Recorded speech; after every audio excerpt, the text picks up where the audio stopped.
bien-aimés du Seigneur Jésus. Notre sujet. Que signifie se repentir, par David Wilkerson. Certains chrétiens croient que se repentir, c'est simplement faire demi-tour, et partir dans la direction opposée. Mais la Bible nous dit que la repentance, c'est bien plus que ça. La pleine signification, le sens littéral du terme, se repentir dans le Nouveau Testament, c'est éprouver du remords et se reprocher ses péchés contre Dieu. Être contrit, désolé. Vouloir changer de direction. La différence tient dans le mot « vouloir ». Une vraie repentance implique le désir de changer. Bien plus, le fait d'être simplement désolé, ne consiste pas une vraie repentance. Mais la vraie tristesse mène à la repentance.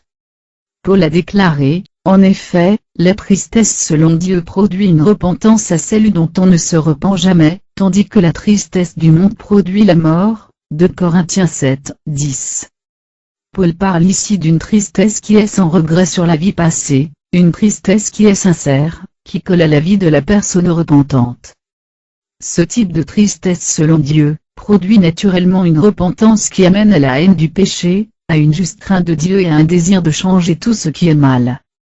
Cela ne devrait pas nous surprendre, que Paul ait prêché la repentance aux croyants.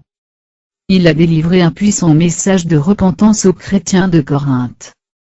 Les croyants de Corinthe ont été abondamment bénis par Dieu, ayant été instruits par de puissants enseignants de la parole, pourtant leur congrégation est restée la proie du péché. D'abord, Paul a attesté aux Corinthiens, les preuves de mon apostolat, ont éclaté au milieu de vous, par une patience à toute épreuve, par des signes, des prodiges et des miracles, 2 Corinthiens 12, 12.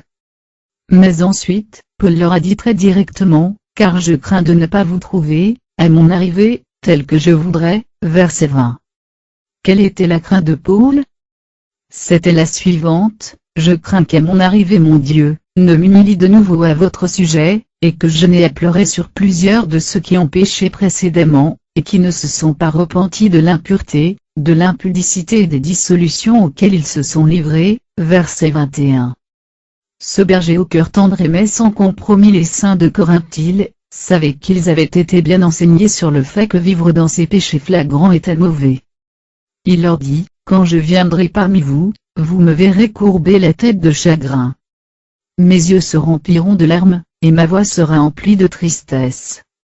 Si je vous vois persister dans l'indulgence envers l'impureté, l'impudicité et les dissolutions, je serai brisé, parce que l'Évangile n'aura pas accompli son œuvre dans vos cœurs. Vous ne vous êtes pas encore repentis de votre péché. Et je vous appellerai à vous repentir à grands cris. Que Dieu te bénisse. Amen.